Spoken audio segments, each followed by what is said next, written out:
చాలా మంది hero popularity కేవలం కలెక్షన్స్ తోనే పెరుగుతుంది అనుకుంటారు. కానీ నిజమైన సినిమా సైన్స్ లో స్టార్డమ్ అనేది camera angles, vocal frequencies and frames తోనే క్రియేట్ అవుతుంది. ఈ 2 ఫ్రేమ్స్ చూడండి. 2004 లో ప్రభాస్ హైట్ ఎంతో ఇప్పుడు కూడా అంతే. కానీ అప్పట్లో ఆయన ఒక సింపుల్ టాల్ బాయ్ లా అనిపించేవారు. హైట్ మారలేదు, కానీ మన సైకాలజీ పర్సెప్షన్ ని డైరెక్టర్స్ ఎలా మార్చేశారు. Welcome to my channel cult ideas. ఈ రోజు మన డార్లింగ్ ఎర్లీ కెరీర్ నుండి మొన్నటి రాజసాబ్ వరకు ఆయన acting, frame geometry and voice register ఎలా ఎవాల్వ్ అయ్యిందనే టెక్నికల్ సీక్రెట్స్ ని డీటెయిల్ గా డీకోడ్ చేద్దాం.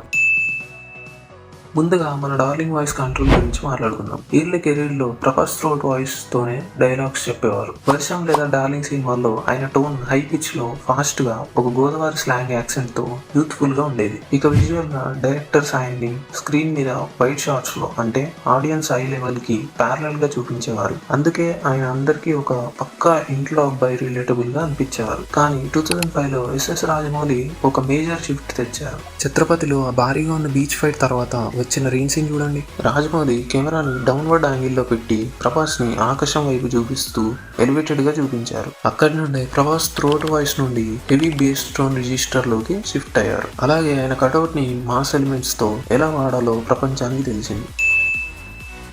బాహుబలి కోసం ప్రభాస్ గారు తన ఫాస్ట్ బాడీ మూవ్మెంట్స్ ని పూర్తిగా తగ్గించారు. మీరు అమరేంద్ర బాహుబలి క్యారెక్టర్ ని అబ్జర్వ్ చేస్తే ఆయన తల తిప్పడం, అడుగులు వేయడం చాలా స్లోగా అండ్ రాయల్ గా ఉంటుంది. దాన్ని క్లాసికల్ థియేటర్ యాక్టింగ్ స్టైల్ అంటారు. డైలాగ్ డెలివరీ కూడా మన నార్మల్ తెలుగు నుండి థిక్ గ్రానిక డిక్షన్ లోకి మారింది. అక్షరానికి మధ్య ఆయన ఇచ్చే పాస్ లో ఒక రాజరికం ఉంటుంది. విజువల్ గా ఫాస్ట్ కట్స్ లేకుండా కెమెరా ఫ్రేమ్ స్కానింగ్ ని యూజ్ చేశారు. శివలింగం ఎత్తే సీన్ లో కెమెరా ఆయన పాదాల నుండి పై వరకు స్లోగా వెళ్తుంది.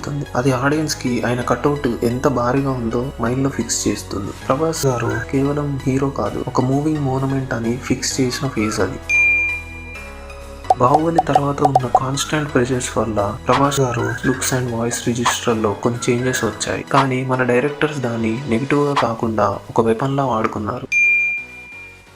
ప్రశాంత్ ఇన్ సలార్ లో మినిమలిస్ట్ పర్ఫార్మెన్స్ అనే అడ్వాన్స్ టెక్నిక్ యూజ్ చేశారు. దేవా స్క్రీన్ మీద ఎక్కువ మాట్లాడడు, కానీ ఆయన సైలెన్సే ఎదుటి క్యారెక్టర్స్ కి ఒక భయాన్ని క్రియేట్ చేస్తుంది. ప్రభాస్ కేవలం తన jaw line, structural movement and intense ice తోనే పర్ఫార్మెన్స్ మొత్తాన్ని లాక్కొచ్చాడు. ఇక నాగశ్విన్ కల్కిలో దానికి మరొక ఎక్స్టెన్షన్ ఇచ్చారు. బాహుబలి రాయల్ కట్అవుట్ కి బుజ్జిగాడు వింటేజ్ నాటిక్ స్వాగర్ ని మిక్స్ చేశారు. ఫస్ట్ హాఫ్ అంతా తన మీదే సెల్ఫ్ ట్రోల్స్ వేసుకుంటూ క్యారెక్టర్ ని సింపుల్ గా ఉంచి క్లైమాక్స్ వచ్చేసరికి ఒక్కసారిగా కర్ణ అవతారం చూపించి బ్లాక్ బస్టర్స్ కి పూనకాలు తెప్పించారు. ఇక్కడ ఆయన వాయిస్ గట్టిగా లేదు, కానీ ఆయన వాయిస్ లో ఒక డెప్త్, ఒక హై మెచ్యూరిటీ లెవెల్స్ కనిపిస్తాయి.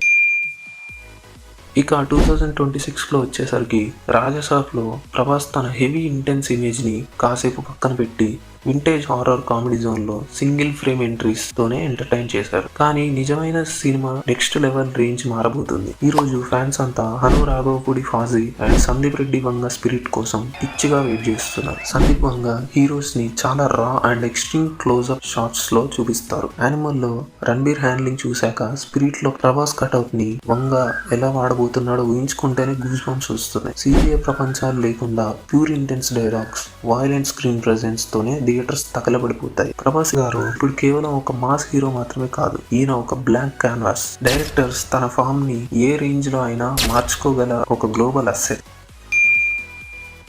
ఒక సింపుల్ లవర్ బాయ్ నుండి గ్లోబల్ బాక్స్ ఆఫీస్ టైటాన్ వరకు మన డార్లింగ్ ప్రభాస్ జర్నీ నిజంగా ఒక మాస్టర్ క్లాస్. మరి మీకు ఆయన ఎవల్యూషన్ లో ఏ టెక్నిక్ లీడింగ్ గా అనిపించింది? ఛత్రపతి లో యాంగిల్సా, బాహుబలి గ్రాండ్ రాయల్ పోస్చరా, లేదా సలార్ సైలెంట్ పర్ఫార్మెన్సా? కింద కామెంట్ సెక్షన్ లో డీటెయిల్స్ గా చెప్పండి. వీడియో నచ్చితే టైట్ గా లైక్ వేసి మన సినిమా లవర్స్ అందరికీ షేర్ చేయండి. తప్పకుండా సబ్స్క్రైబ్ చేసుకోండి. మరో డేంజరస్ అనాలిసిస్ తో మళ్ళీ కలుద్దాం. సెలవు.